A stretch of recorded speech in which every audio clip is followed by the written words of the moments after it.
ಎಲ್ಲರಿಗೂ ನಮಸ್ಕಾರ. ಇವತ್ತಿನ ವಿಡಿಯೋದಲ್ಲಿ ಹೇಗೆ ಸೆಲ್ಫ್ ಕಾನ್ಫಿಡೆಂಟ್ ಆಗಿರೋದು, ಹೇಗೆ ನಾವು ಪಬ್ಲಿಕ್ ಪ್ಲೇಸ್ ಅಲ್ಲಿ ಎಲ್ಲರ ಜೊತೆ ಮಾತಾಡಬಹುದು, ಆಮೇಲಿಂದ ಹೇಗೆ ಕ್ಯಾಮೆರಾ ಮುಂದೆ ಮಾತಾಡೋದು ಅಂತ ಹೇಳಿ. ಇದನ್ನ ಯಾರೋ ತುಂಬಾ ಜನ ರಿಕ್ವೆಸ್ಟ್ ಮಾಡಿದ್ದೀರಾ ನೀವೆಲ್ಲರೂ. So thank you so much request ಮಾಡಿದ್ದಕ್ಕೆ. ಫಸ್ಟ್ ಆಫ್ ಆಲ್ ಕೆಲವು ಸಲ ಏನಾಗುತ್ತೆ, ನಮ್ಮಷ್ಟೇ ನಾವು ಮಾತಾಡ್ಕೊಳ್ಳೋದು ತುಂಬಾ ಈಸಿ. ಹೊರಗಡೆ ಹೋದಾಗ ಅಷ್ಟು ಕಾನ್ಫಿಡೆನ್ಸೇ ಇರಲ್ಲ. ಒಂದು ಕಾಲೇಜಲ್ಲಿ ಆಗಿರ್ಬೋದು, ಇಲ್ಲ ಒಂದು ಮೀಟಿಂಗ್ ಅಲ್ಲಿ ಇರ್ಬೋದು, ಏನೋ ಪ್ರೆಸೆಂಟೇಷನ್ ಮಾಡುವಾಗ. ಸೊ ಹೆಂಗೆ ಕಾನ್ಫಿಡೆನ್ಸ್ ತುಂಬ್ಕೊಳ್ಳೋದು, ಏನ್ ಮಾಡೋದು ಗೊತ್ತಾ? ಅದಕ್ಕೆ ತುಂಬಾ ಈಸಿ ಟೆಕ್ನಿಕ್ಸ್ ಇದೆ. ಸೊ ಫಸ್ಟು ನಿಮ್ ಮನ್ಸಲ್ಲಿ, ಅದೆಲ್ಲ ಬರೀ ಮನ್ಸಲ್ಲೇ ಭಯ ಇರೋದು, ಅಯ್ಯೋ ನಾನು ಸರಿಯಾಗಿ ಮಾತಾಡಿಲ್ಲ ಅಂದ್ರೆ ಹಾಗೆ ಹೀಗೆ ಅಂತ ಅನ್ಕೊಂಡಿಲ್ಲ. ಸೊ ಏನ್ ಮಾಡಿ, ಮನ್ಸಲ್ಲೇ ನೀವು ಹೇಳ್ಕೊಳ್ತಾ ಇರಿ, ಪಾಸಿಟಿವ್ ಅಫರ್ಮೇಶನ್ಸ್ ಹೇಳ್ಕೊಳ್ತಾ ಇರಿ ಯಾವಾಗ್ಲೂ. ಐ ಆಮ್ ಕಾನ್ಫಿಡೆಂಟ್ ಅಂತ ಅನ್ಕೊಂಡೆಲ್ಲಾನು ಯಾವಾಗ್ಲೂ ಅಷ್ಟೇ. ಸೊ 6 ಲೈನ್ಸ್ ಇದೆ, ನಾನು ಅದನ್ನ ಯಾವಾಗ್ಲೂ ಹೇಳ್ಕೊಳ್ತಾ ಇರ್ತೀನಿ. ಸೊ ನೀವು ಅದನ್ನ ಎವ್ರಿ ಟೈಮ್ ಎಷ್ಟು ಸಲ ಆಗತ್ತೋ ಅಷ್ಟು ಸಲ ಹೇಳ್ಕೊಳ್ತಾ ಇರಿ. ಒಂದು ಬರ್ದಿಟ್ಕೊಂಡ್ಬಿಡಿ ಎಲ್ಲಾದ್ರೂ, ಎಲ್ಲಿ ಕಾಣುತ್ತೋ ಅಲ್ಲಿ. ಆಮೇಲೆ ಅದನ್ನ ಹೇಳ್ಕೊಳ್ತಾ ಇರಿ. ಅದೇನದು, I am happy, I am confident, I am the winner, I can do it, God is there always with me. God ಅಲ್ದೆ ಹೋದ್ರೆ ನೀವು ಯಾರನ್ನ ಬಿಲೀವ್ ಮಾಡ್ತೀರಾ ಅವರನ್ನ ಅಂತ ಹೇಳ್ಕೊಳ್ಳಿ. ಆಮೇಲೆ today is my day. So ಈ 6 ಲೈನ್ಸ್ ಎಲ್ಲ ನೀವು ಹೇಳ್ಕೊಳ್ತಾನೇ ಇರಿ ನಿಮ್ಮ ಮನ್ಸಲ್ಲಿ. ಆವಾಗ ನೋಡಿ, ಇವಾಗ ಐ ಆಮ್ ಹ್ಯಾಪಿ ಅಂತ ಹೇಳ್ತೀರಾ, ಸೊ ನೀವು ಹ್ಯಾಪಿಯಾಗಿರೋಕ್ ಶುರು ಮಾಡ್ತೀರಾ.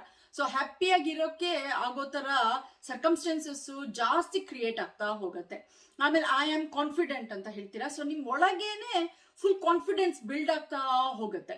ಆಮೇಲೆ ಐ ಆಮ್ ದ ವಿನ್ನರ್ ಅಂತ ಹೇಳ್ತೀರಾ, ಸೊ ಆ ವಿನ್ನಿಂಗ್ ಆಗೋದಕ್ಕೆ ಯಾವ ತರ ಆಪರ್ಚುನಿಟೀಸ್ ಬೇಕೋ ಅದೆಲ್ಲ ಕ್ರಿಯೇಟ್ ಆಗ್ತಾ ಶುರುವಾಗುತ್ತೆ ನಿಮಗೆ. ಐ ಕ್ಯಾನ್ ಡೂ ಇಟ್ ಅಂತ ಹೇಳ್ತೀರಾ, ಸೊ ನೀವ್ ಏನ್ ಬೇಕಾದ್ರೂ ಅಚೀವ್ ಮಾಡ್ಬೋದು ಅಂತ ಹೇಳಿ. So God is always there with me ಅಂತ ಹೇಳಿ, ಗಾಡ್, ಜೀಸಸ್, ಯಾರನ್ನ ನೀವು ನಂಬ್ತಿರೋ ಅವರು ಯಾವಾಗ್ಲೂ ನಿಮ್ಗೆ ಪ್ರೊಟೆಕ್ಟ್ ಮಾಡ್ತಾ ಇದ್ದಾರೆ, ಬ್ಲೆಸ್ ಮಾಡ್ತಾ ಇದ್ದಾರೆ, ನಿಮ್ ಜೊತೆನೇ ಇದ್ದಾರೆ ಅಂತ ಹೇಳ್ಕೊಂಡು ಅದು ನಿಮ್ಗೆ ಮನ್ಸಲ್ಲಿ ಬರುತ್ತೆ, ಹಂಗೆ ಆಗತ್ತೆ. ಆಮೇಲೆ today is my day, so ಅದು ನಿಜ ಅಲ್ವಾ, ಇವತ್ತಿನ ದಿನ ನನ್ ದಿನ ಅಂತ ಹೇಳ್ಕೊಂಡು. ಸೊ ಎಲ್ಲ ಪಾಸಿಟಿವ್ ಅಫರ್ಮೇಶನ್ಸ್ ನಿಮ್ಗೆ ನೀವು ಹೇಳ್ಕೊಳ್ತಾ ಇದ್ದೀರಾ. ಇದರಿಂದ ನಿಮ್ಗೆ ಒಳಗಿಂದ ನೀವು ಚೇಂಜಸ್ ಕಾಣಕ್ ಶುರುವಾಗ್ತೀರಾ. ಹಾಗೆ ನೀವು ಔಟರ್ ಜಗತ್ತಲ್ಲೂ ಕೂಡ ಈ ಚೇಂಜಸ್ ನ ನೋಡಕ್ ಶುರು ಮಾಡ್ತೀರಾ. ಓಕೆನಾ? ಸೊ ಇದು ಒನ್ ವೇ ಆಯ್ತು. ಆಮೇಲೆ ಪಬ್ಲಿಕ್ ಪ್ಲೇಸ್ ಅಲ್ಲಿ ನಾವು ಇವಾಗ ಒಂದೇನೋ ಮೀಟಿಂಗ್ ಇರ್ಬೋದು, ಪ್ರೆಸೆಂಟೇಶನ್ ಇರ್ಬೋದು, ಇಲ್ಲ ಯಾವ್ದಾದ್ರು ಎಲ್ಲಾರ್ದು ಒಂದ್ ಜನದ ಮುಂದೆ ನಾವು ಮಾತಾಡ್ಬೇಕು ಅಂತಂದಾಗ, ಸೊ ನೀವೇನ್ ಮಾಡ್ತೀರಾ, ನೀವು ಬೇಕಂದ್ರೆ ಅವಾಗ ನೀವು ಎಲ್ಲ ಬರ್ದಿಟ್ಕೊಳ್ಳಿ. ನೀವ್ ಏನ್ ಹೇಳ್ಬೇಕು ಅನ್ಕೊಂಡಿದ್ದೀರಾ ಅದನ್ನೆಲ್ಲ ಬರ್ದು ಪ್ರಾಕ್ಟೀಸ್ ಮಾಡಿ. ಹೇಗೆ ಅದನ್ನ ನೀವು ಮಾತಾಡ್ಬೇಕು ಅಂತ ಅನ್ಕೋತೀರಾ ಅಂತ ಎಲ್ಲ ಹೇಳ್ಕೊಂಡು ಅದನ್ನ ಪ್ರಾಕ್ಟೀಸ್ ಮಾಡಿ. ಆಮೇಲೆ ನೀವೇನ್ ಮಾಡ್ತೀರಾ, ಪ್ರಾಕ್ಟೀಸ್ ಮಾಡ್ತಾ ಮಾಡ್ತಾ ಮಾಡ್ತಾ ಅವಾಗ ನೀವು ಅದರಲ್ಲಿ ಫೀಲು ತರ್ತೀರಾ. ಆ ಟೋನ್ ಹೆಂಗಿರ್ಬೇಕು, ಮೇಲೆ ಕೆಳಗಡೆ ಆಗ್ಬೇಕು ಆ ಟೋನ್ಗಳು. ಕೆಲವು ಕಡೆ ಎಲ್ಲ ನೀವು ತುಂಬಾ ಕಾನ್ಫಿಡೆಂಟ್ ಆಗಿ ಮಾತಾಡ್ಬೇಕಾಗತ್ತೆ, ಕೆಲವು ಕಡೆ ತುಂಬಾ ಸಟಲ್ ಆಗಿ ಮಾತಾಡ್ಬೇಕಾಗತ್ತೆ. ಸೊ ಆ ತರ ಎಲ್ಲ ಟೋನ್ಗಳನ್ನು ಎಲ್ಲ ಚೇಂಜ್ ಮಾಡ್ಕೊಳ್ಳಿ, ಪ್ರಾಕ್ಟೀಸ್ ಮಾಡಿ, ಸುಮಾರು ಸಲ ಪ್ರಾಕ್ಟೀಸ್ ಮಾಡಿ. ಅದೇ ತರ ಕ್ಯಾಮ್ರಾ ಮುಂದೆ ಮಾತಾಡಕ್ಕೂ ಅಷ್ಟೇನೆ. ಸೊ ಇವಾಗ ಮಿರರ್ ಮುಂದೆ ನಿಂತ್ಕೊಳ್ಳಿ. ಇವಾಗ ನೀವ್ ಏನೇನ್ ಬರ್ಕೊಂಡಿದ್ದೀರಾ ಅದನ್ನೆಲ್ಲ ಮಿರರ್ ಮುಂದೆ ಇಟ್ಕೊಂಡು ಅದನ್ನೆಲ್ಲ ಓದಿ. ಮಿರರ್ ಅಲ್ಲಿ ನೋಡುವಾಗ್ಲೂ ಅಷ್ಟೇನೆ, ನಿಮ್ದು ರಿಫ್ಲೆಕ್ಷನ್ ಕಾಣತ್ತಲ್ವಾ, ಅದಕ್ಕೆ ಕಣ್ಣಲ್ಲಿ ಕಣ್ಣಿಟ್ಕೊಂಡು ನೋಡಿ, ಆಯ್ತಾ? ಸೊ ಅದನ್ನ ನೋಡ್ಕೊಂಡು ನೀವು ಇದನ್ನೆಲ್ಲ ಓದಿ. ಸೊ ಅದು ಓದ್ತಾ ಓದ್ತಾ ಏನಾಗುತ್ತೆ, ಅವಾಗ ನೀವು ಯಾರ ಹತ್ರನೂ ಮಾತಾಡ್ತಾ ಇದ್ದೀರಾ ಅಂತ ಅನ್ಸಾಗತ್ತೆ. ಆವಾಗ ನೀವು ಆ ಕಣ್ಣಲ್ಲಿ ಕಣ್ಣು ನೋಡುವಾಗ ಕಾನ್ಫಿಡೆನ್ಸ್ ಬೇಕಲ್ವಾ, ಇನ್ನೊಬ್ರು ಕಣ್ಣಲ್ಲಿ ನೋಡಿ ಮಾತಾಡುವಾಗ. ಸೊ ಇದು ಪ್ರಾಕ್ಟೀಸ್ ಮಾಡಕ್ಕೆ ಇದೊಂದು ಈಸಿ ಟೆಕ್ನಿಕ್. ಆಮೇಲೆ ನೀವು ಕ್ಯಾಮ್ರಾ ಮುಂದೆ ನಿಂತಾಗ್ಲೂ ಅಷ್ಟೇನೆ ಲೆನ್ಸ್ ಕಡೆ ನೋಡಿ.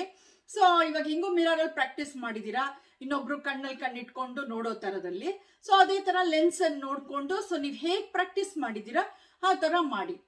ಸೊ ಇವಾಗೇನ್ ಮೊಬೈಲ್ ಅಲ್ಲಿ ನಮ್ದು ಬೇಕಾದಷ್ಟಿದೆ ಅಲ್ವಾ ವಿಡಿಯೋಗಳೆಲ್ಲ ಮಾಡೋದಿಕ್ಕೆ. ಸೊ ಕ್ಯಾಮ್ರಾದಲ್ಲಿ ನೋಡ್ಕೊಂಡು ನೀವು ವಿಡಿಯೋಗಳು ಮಾಡಿ. ಸುಮ್ನೆ ಬರೀ ಇವಾಗ ನಾನು ಪಾಸಿಟಿವ್ ಎಲ್ಲ ಹೇಳದ್ನಲ್ವಾ, I am happy, I am confident ಅಂತ, ಅದನ್ನೇ ಹೇಳ್ಕೊಳ್ಳಿ. ಸೊ ಆಮೇಲೆ ಆ ವಿಡಿಯೋ ನೋಡಿ ಹೆಂಗಿರತ್ತೆ ಅಂತ ಹೇಳಿ. ಫಸ್ಟ್ ಕಷ್ಟ ಆಗತ್ತೆ, ಯಾಕಂದ್ರೆ ಅದ್ ನಮ್ಗೆ ಯಾವತ್ತೂ ಅಭ್ಯಾಸ ಇರಲ್ವಲ್ಲ, ಯಾರ ಹತ್ರನೂ ಮಾತಾಡ್ತಾ ಇರಲ್ಲ, ಏನು ಗೊತ್ತಿರಲ್ಲ. ಸೊ ತುಂಬಾ ಕಷ್ಟ ಆಗತ್ತೆ. ನನ್ಗೆ ಜ್ಞಾಪಕ ಇದೆ, ನಂದು ಫಸ್ಟ್ ವಿಡಿಯೋ ಮಾಡಿರೋದು. ಇವಾಗ್ಲೂ ನಂಗೆ ನೋಡಿದ್ರೆ ಅದನ್ನ ಅಯ್ಯೋ ಯಾಕಾದ್ರೂ ಹಂಗಿತ್ತು ಅಂತ ಅನ್ಸುತ್ತೆ. ಬಟ್ ಅದು ತುಂಬಾ ಒಂಥರ ಕಾನ್ಶಿಯಸ್ ಆಗತ್ತೆ. ಬಟ್ ಮಾಡ್ತಾ ಮಾಡ್ತಾ ಮಾಡ್ತಾ ಯೂಸ್ ಟು ಆಗೋಗ್ಬಿಡ್ತೀರಾ. ಸೊ ಫಸ್ಟ್ ವಿಡಿಯೋನ ನೀವು ಮಾಡಿ, ಆಮೇಲಿಂದ ನೋಡಿ, ಅದರಲ್ಲಿ ನೀವು ಅವಾಗ ಏನ್ ಚೇಂಜಸ್ ಮಾಡ್ಬೇಕು ಅಂತ ನೋಡ್ಕೊಳ್ಳಿ, ನೋಟ್ ಡೌನ್ ಮಾಡ್ಕೊಳ್ಳಿ. ಸೆಕೆಂಡ್ ವಿಡಿಯೋ ಮಾಡಿ, ಅದರಲ್ಲಿ ಏನೇನ್ ಚೇಂಜಸ್ ಮಾಡ್ಬೇಕು ನೋಟ್ ಡೌನ್ ಮಾಡಿ. ಸೊ ಅದೇ ತರ ಒಂದು 10 ವಿಡಿಯೋ 20 ವಿಡಿಯೋ ಮಾಡೋ ಅಷ್ಟೊತ್ತಿಗೆ ಫುಲ್ ಪ್ರೊಫೆಷನಲ್ ಆಗಿ ಹೋಗ್ತೀರಾ ನೀವು. ಸೊ ಕ್ಯಾಮ್ರಾ ಮುಂದೆ ಮಾತಾಡೋದಕ್ಕೂ ತುಂಬಾ ಈಸಿ ಆಗಿಬಿಡುತ್ತೆ, ಅವಾಗ ಏನು ಕಷ್ಟ ಆಗಲ್ಲ. ಬಟ್ ನಿಮ್ಗೆ ಇವಾಗ ತುಂಬಾ ಪಬ್ಲಿಕ್ ಪ್ಲೇಸಲ್ಲಿ ಮಾತಾಡಬೇಕು, ಮೀಟಿಂಗ್ ಅಲ್ಲಿ ಮಾತಾಡಬೇಕು ಅಂದಾಗ ಮಾತ್ರ ನೀವು ಸ್ಕ್ರಿಪ್ಟಿಂಗ್ ಮಾಡ್ಕೊಳ್ಳಿ, ಫಸ್ಟ್ ಎಲ್ಲ ಬರ್ಕೊಳ್ಳಿ. ಇವಾಗ ನಾನು ವಿಡಿಯೋ ಮಾಡ್ಬೇಕಾದ್ರೂ ಅಷ್ಟೇನೆ, ಇವಾಗ ನಾನು ಏನಾದ್ರೂ ಒಂದು ಮಾತಾಡ್ತೀನಿ ಅಂದಾಗ ಕೆಲವು ಮಧ್ಯದಲ್ಲಿ ಅದು ಇದು ಆ್ಯಡ್ ಆನ್ ಆಗ್ಬಿಡುತ್ತೆ ನಾನು ಮಾತಾಡ್ತಾ. ಬಟ್ ಇಲ್ಲ ಅಂದ್ರೆ ನಾನು ಔಟರ್ ಒಂದು ಸ್ಕ್ರಿಪ್ಟ್ ಬರ್ಕೊಳ್ತೀನಿ. ಇವಾಗ ಒಂದು ಟಾಪಿಕ್ ಬಗ್ಗೆ, ಒಂದು ಸಬ್ಜೆಕ್ಟ್ ಬಗ್ಗೆ ಮಾತಾಡ್ತೀನಿ ಅನ್ನುವಾಗ ಅದ್ರದ್ದು ಏನೇನು ಪಾಯಿಂಟರ್ಸ್ಗಳಿದೆ ಅದನ್ನ ಬರ್ಕೊಳ್ತೀನಿ.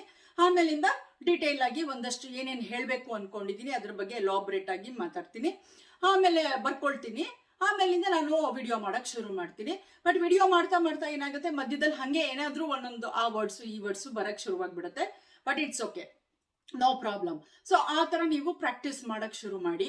ಈಗ ಈಸಿ ಇದೆ ಅಲ್ವಾ, ನಾವು ಸೆಲ್ಫಿ ತೆಕ್ಕೊಂಡಂಗೆನೆ ಆರಾಮದಲ್ಲಿ ನಿಂತ್ಕೊಂಡು ಕ್ಯಾಮ್ರಾನ ವಿಡಿಯೋ ಇಟ್ಕೊಂಡು ಮಾತಾಡ್ಕೊಳ್ಬೋದು. ಆವಾಗ ಅದು ನಿಮಗೆ ಕಾನ್ಫಿಡೆನ್ಸ್ ಬೂಸ್ಟ್ ಮಾಡ್ತಾ ಹೋಗುತ್ತೆ. ಸೊ ತುಂಬಾ ಇಂಪಾರ್ಟೆಂಟು ಪ್ರಾಕ್ಟೀಸ್ ಮಾಡೋದು. ಮಿರರ್ ಮುಂದೆ ನಿಂತ್ಕೊಂಡು ಪ್ರಾಕ್ಟೀಸ್ ಮಾಡಿದ್ರೆ ಅಂತೂ ಬೇರೆ ಯಾರು ಇರಲ್ಲ, ನೀವೇ ಇರ್ತೀರಾ, ನಿಮ್ದೇ ರಿಫ್ಲೆಕ್ಷನ್ ಅದು. ಸೊ ಅದರಿಂದ ಕಣ್ಣಲ್ಲಿ ಕಣ್ಣಿಟ್ಕೊಂಡು ಧೈರ್ಯವಾಗಿ ನೋಡಿ. ಫಸ್ಟ್ ಸ್ಟಾರ್ಟಿಂಗ್ ಅಲ್ಲಿ ಮಾಡುವಾಗ ಒಂಥರ ಅನ್ಸುತ್ತೆ, ಅಯ್ಯೋ ಏನಿದು ನಾನೇ ಮಾತಾಡ್ಕೊಳ್ತಾ ಇದ್ದೀನಿ ಅಂತ ಹೇಳಿ.